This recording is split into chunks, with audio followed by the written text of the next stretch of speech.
وَإِذْ جَعَلْنَا الْبَيْتَ مَثَابَةً لِلنَّاسِ وَأَمْنًا وَاتَّخِذُوا مِن مَّقَامِ إِبْرَاهِيمَ مُصَلًّى وَعَهِدْنَا إِلَىٰ إِبْرَاهِيمَ وَإِسْمَاعِيلَ أَن طَهِّرَ بَيْتِيَ لِلطَّائِفِينَ وَالْعَاكِفِينَ وَالرُّكَّعِ السُّجُودِ وقال الله تبارك وتعالى وإذ يرفع إبراهيم القواعد من البيت وإسماعيل ربنا تقبل منا إنك أنت السميع العليم وتب علينا إنك أنت التواب الرحيم وقال الله تبارك وتعالى إن الله اصطفيناه في الدنيا وإنه في الآخرة لمن الصالحين صدق الله العلي العظيم.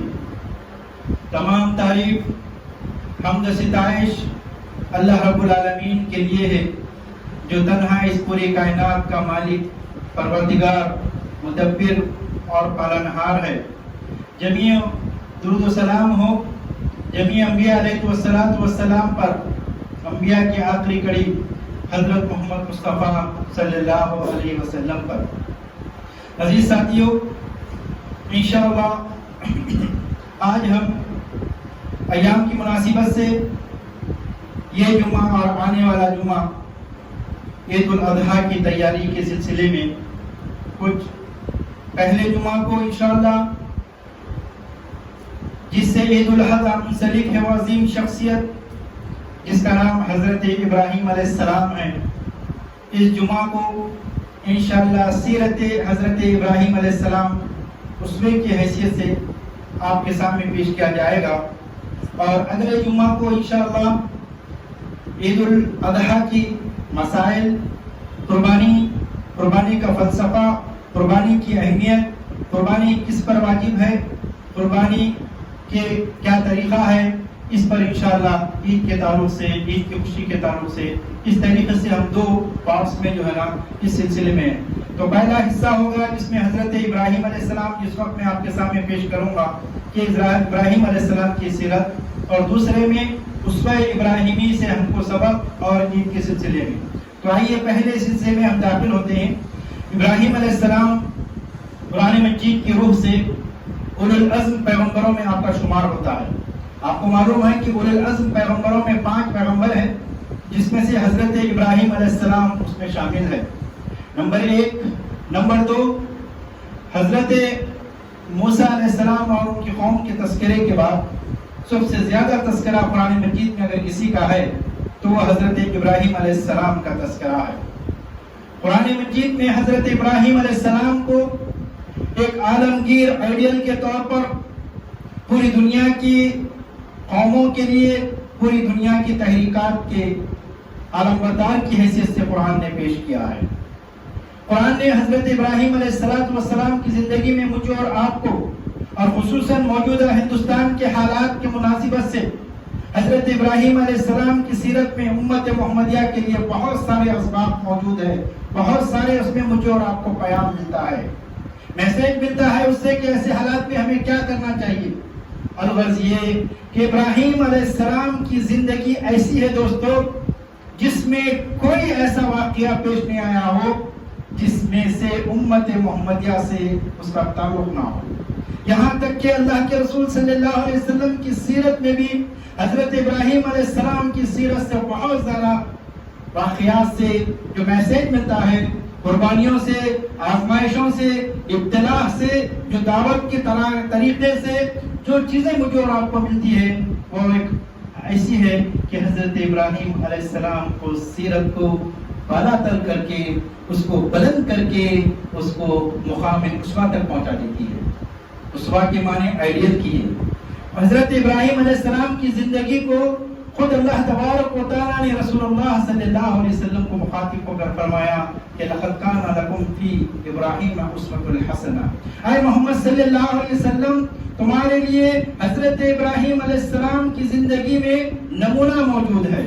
اتنی بڑی گمبھیر بات جو تاریخ میں اور قرآن میں اور رسول اللہ صلی اللہ علیہ وسلم کی احادیث میں حضرت ابراہیم علیہ السلام کے مقام و مرتبہ کو میرے اور آپ کے سامنے پیش کیا گیا ہے. اس کی وجہ کیا ہے دوستوں؟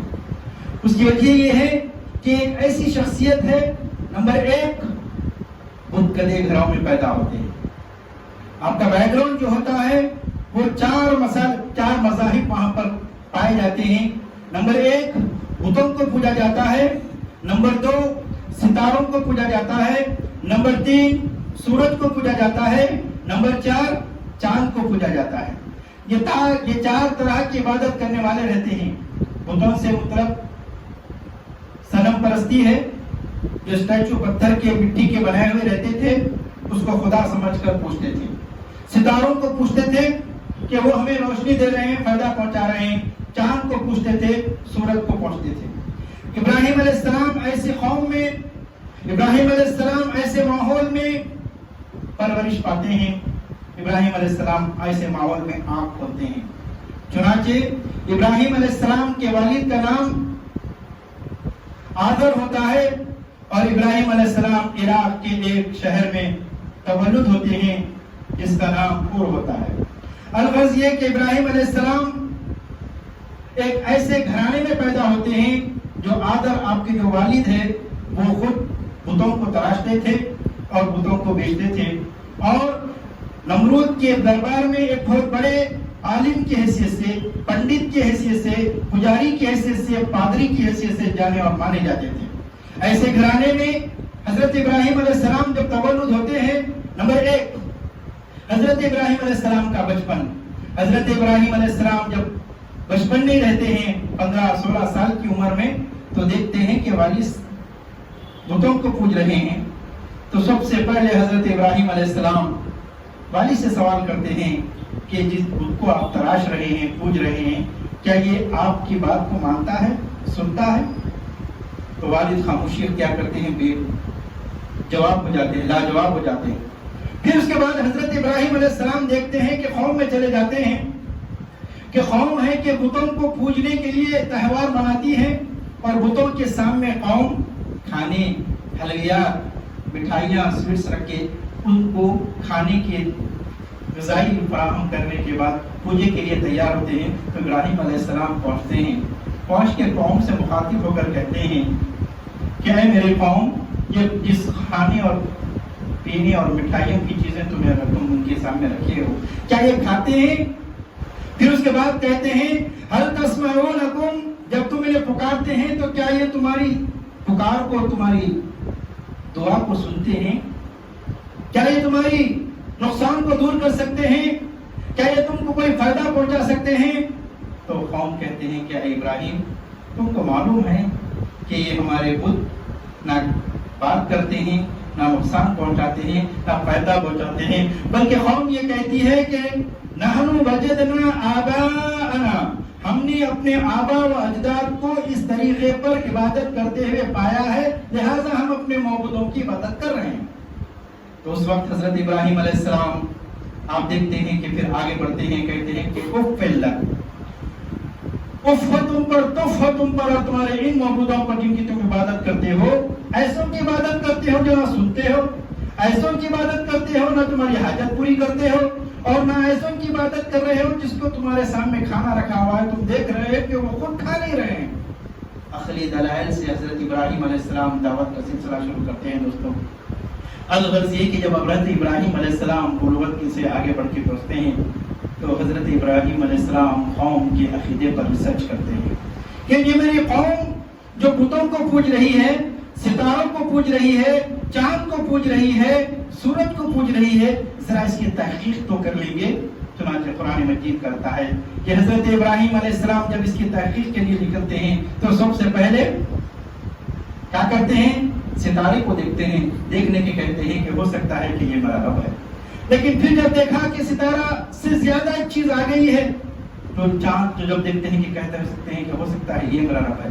لیکن جب دونوں نے ڈوب گیا تو ابراہیم علیہ السلام نے کہا کہ وقت میرا رب وقتی نہیں ہو سکتا, میرا وقت جس وقتی نہیں ہو سکتا. لیکن اس کے بعد ایک پھر دیکھتے ہیں کہ حضرت ابراہیم علیہ السلام صبح ہونے کے بعد سورج ہے پوری روشنی کے ساتھ آ رہا ہے. تو ابراہیم علیہ السلام نے کہا کہ ہاں میری یہ قوم تیسری جس کو پوج رہی ہے, چوتھا سورج, یہ سب سے زیادہ روشن ہے, سب سے زیادہ فائدہ پہنچا رہا ہے, ہو سکتا ہے کہ یہ میرا رب ہے. لیکن جب آپ نے سرچ کرتے ہوئے آگے پہنچے تو سورج بھی ایک مقام پر آنے کے بعد, ایک وقت کے بعد وہ بھی غروب ہو جاتا ہے. تو ابراہیم علیہ السلام نے کہا کہ یہ بھی چلے گیا, تو اس کے بعد کہا کہ میرا رب ایسا نہیں ہو سکتا جو 12 گھنٹے کے لیے ہو اور پھر غروب ہو جائے، جو پھر 12 گھنٹے کے لیے اور پھر غروب ہو جائے۔ اس کے بعد حضرت ابراہیم علیہ السلام نے ان چاروں عقیدوں کو جو اس وقت مانا جا رہا تھا، اس وقت اپنا عقیدہ اعلان کرتے ہیں، کر کے کہتے ہیں کہ انی وجہت وجہی للذی فطر السماوات والارض حنیفا وما انا من المشرکین۔ میں اپنے چہرے کو ان تمام کی ایک رب، ایک الہ جو ان کو پیدا کرنے والا ہے، جو تارے کو پیدا کرنے والا ہے، جو ستاروں کو پیدا کرنے والا ہے، جو چاند کو پیدا کرنے والا ہے، جو سورج کو پیدا کرنے والا ہے، اس ہستی کی طرف اپنے رخ کو موڑ دیتا ہوں، اپنے چہرے کو اس ہستی کی طرف کرتا ہوں، اور میں سب سے پہلے مسلمان ہونے والا میں سے مسلمان ہوتا ہوں۔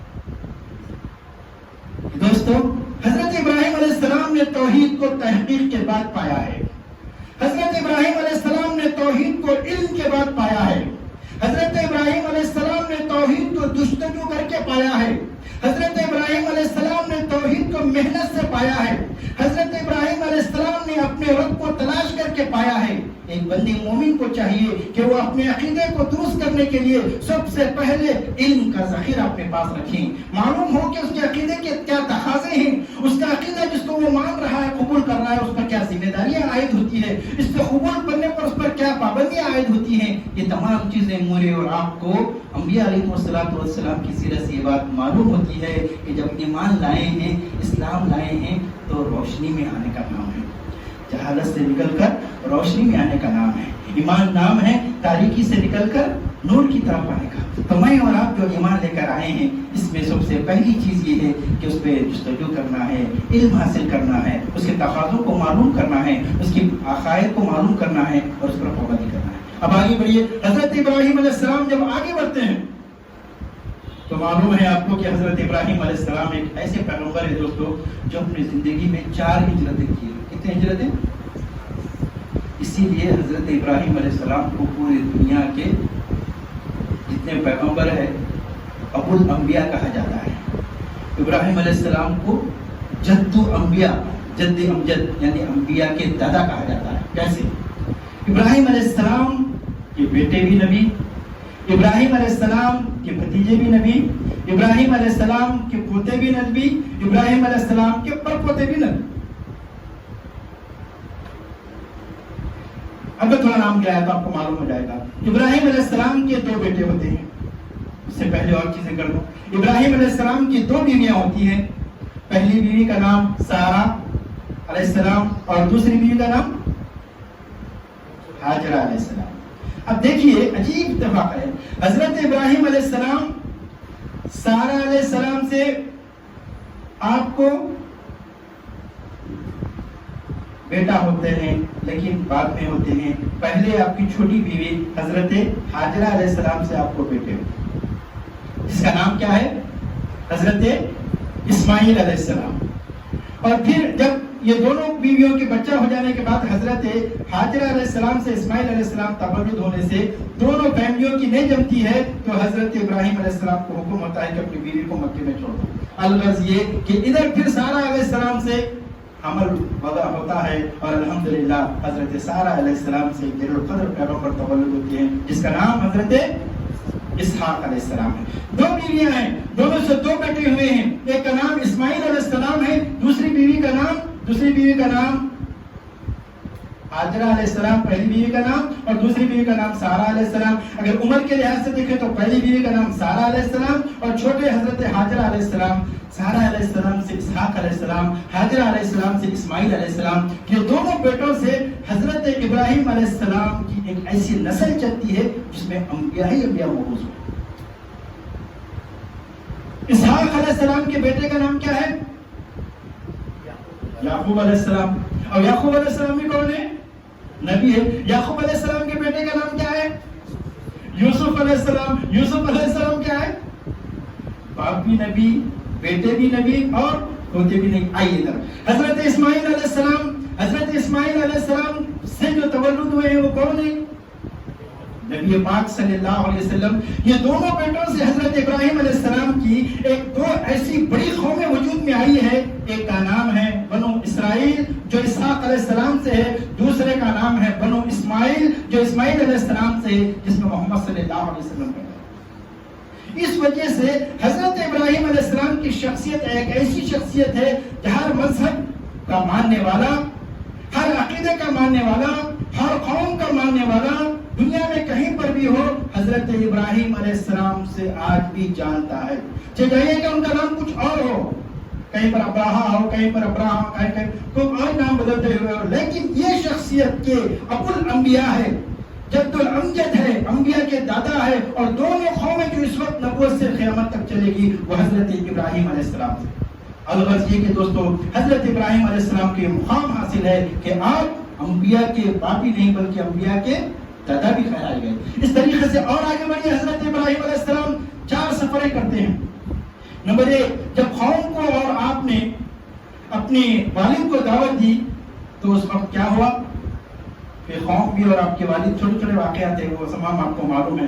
آپ ایک میلے میں جاتے ہیں، بتکدے میں جاتے ہیں، بتوں کو ڈال دیتے ہیں۔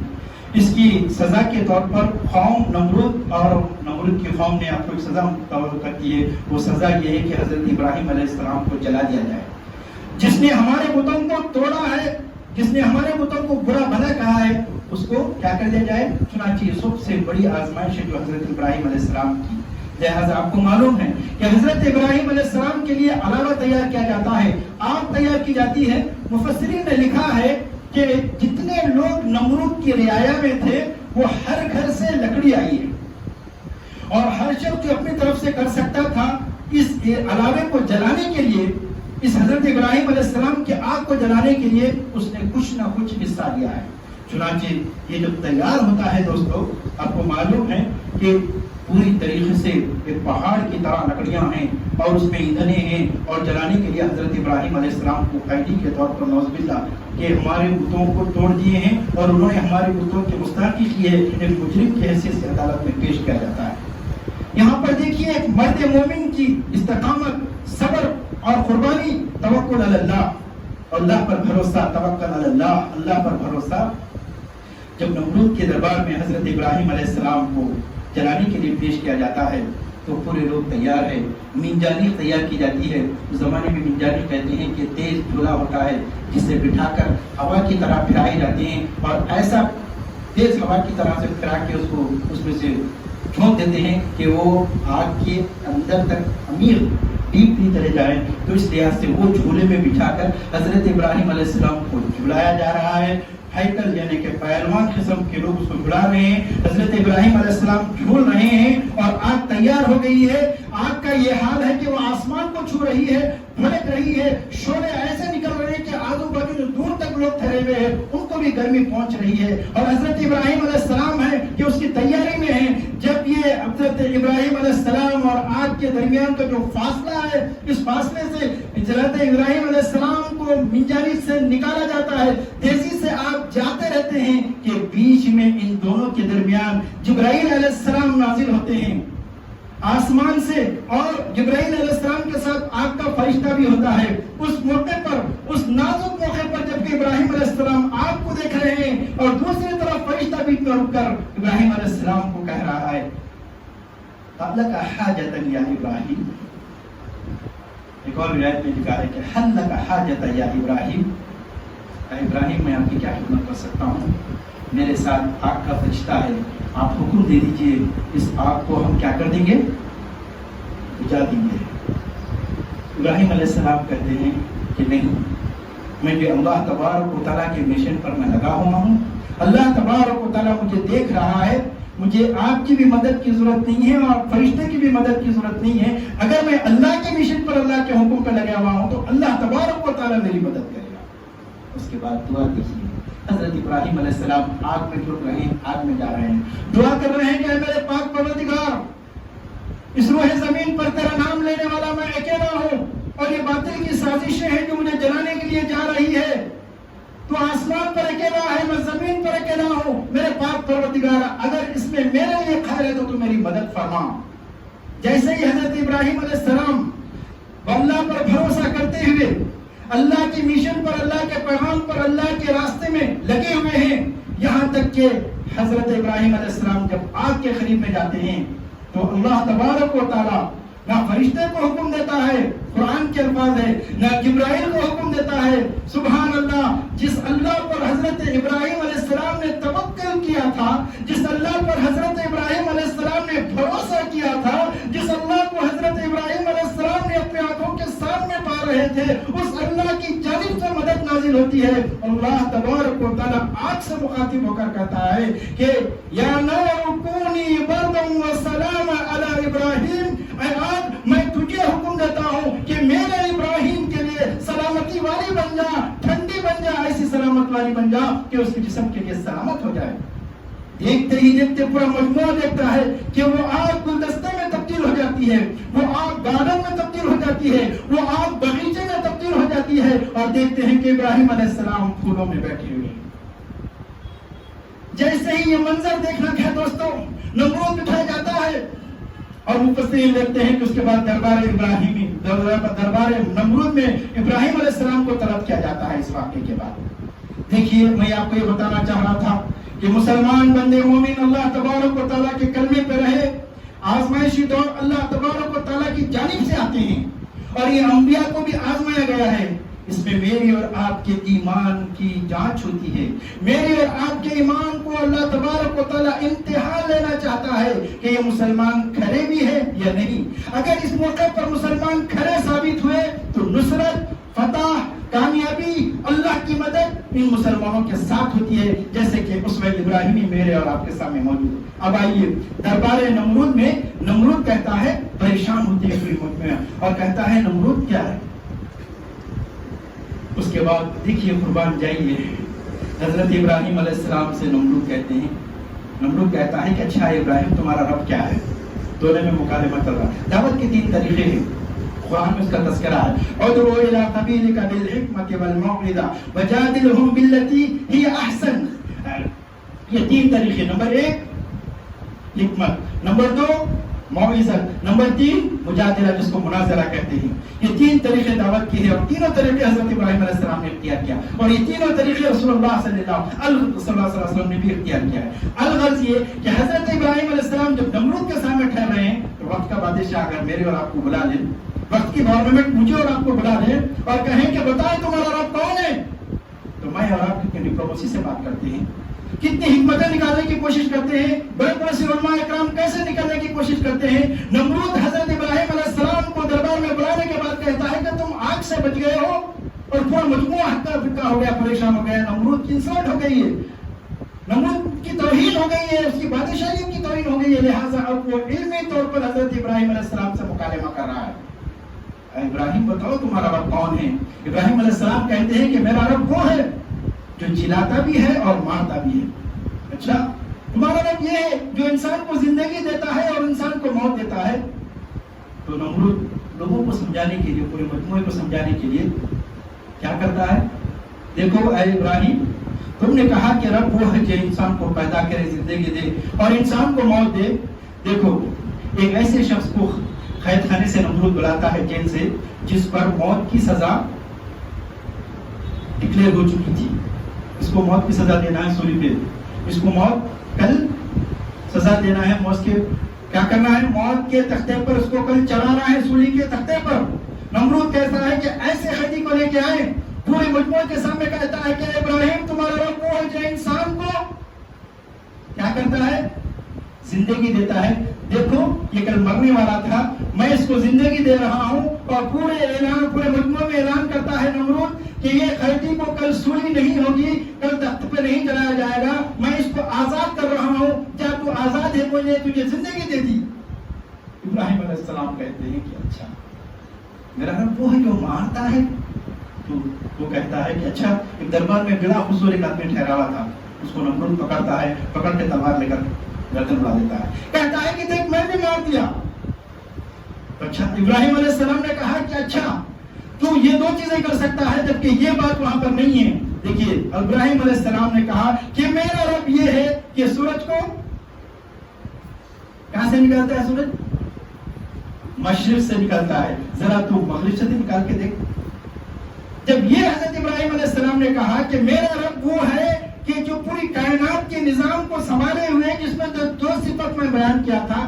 اچھا ایک یہ صفت تو کر کے دکھا کہ میری رب کی کیفیت یہ ہے کہ وہ سورج کو مشرق سے نکالتا ہے ذرا مغرب سے نکال. قرآن کہتا ہے پورے مکالمے کے ذات فَبُهِتَ الَّذِي كَفَرَ نمرود کیا ہو گیا حق کا پھنکا ہو گیا اور انکار کرنے لگ گیا.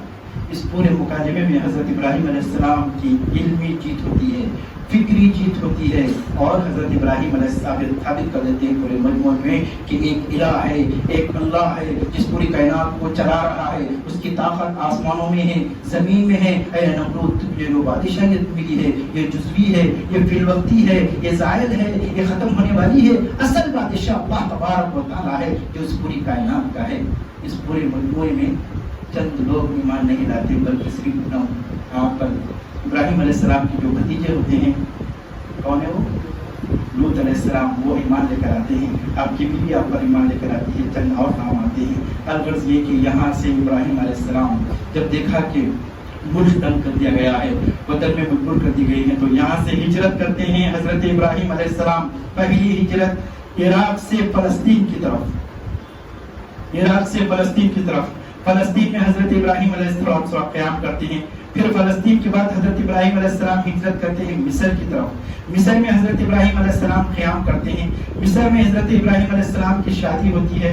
یا حاضرہ علیہ السلام آپ کو بادشاہ کی طرف سے واقعہ ہے, آپ کا وقت نہیں ہے. یہاں پہ دوسری بیوی آپ کو ملتی ہے جس کا نام حضرت حاجرہ علیہ السلام ہے. حاجرہ علیہ السلام کو اور سارہ علیہ السلام کو دونوں کو لے کر مصر سے پھر حضرت ابراہیم علیہ السلام فلسطین کی طرف آتے ہیں. فلسطین میں حضرت ابراہیم علیہ السلام کے دو بیویاں رہتے ہیں. جیسے کہ میں نے آپ کو بات بتائی کہ دونوں میں کچھ گھریلو چیزیں ہوتی ہے, تو تربیت کی بہتری کے لیے حضرت ابراہیم علیہ السلام حاجرہ علیہ السلام کو اور ان کے چھوٹے بچے کو لے کر مکے کی طرف ہجرت کرتے ہیں فلسطین سے. مکے میں ایک جنگل میں ایک بیابان وادی میں حضرت ابراہیم علیہ السلام, حاجرہ علیہ السلام اور اسماعیل علیہ السلام کو رکھ دیتے ہیں.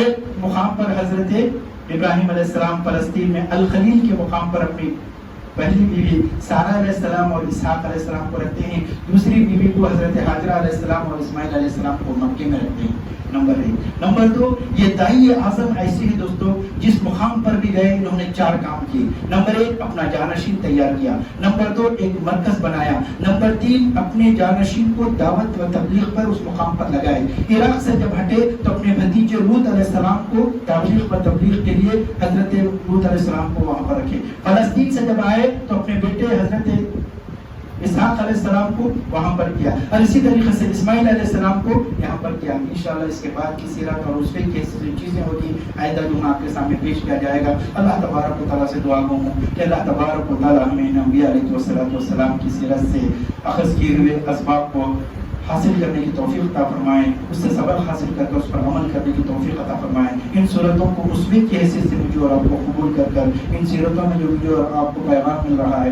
اس پیغام کو حاصل کرتے ہوئے زندگی گزارنے کی توفیق عطا فرمائیں. ربنا تقبل منا انك انت السميع العليم وتب علينا انك انت التواب الرحيم. وصلى الله على نبينا محمد وعلى اله وصحبه اجمعين برحمتك يا ارحم الراحمين والحمد لله رب العالمين.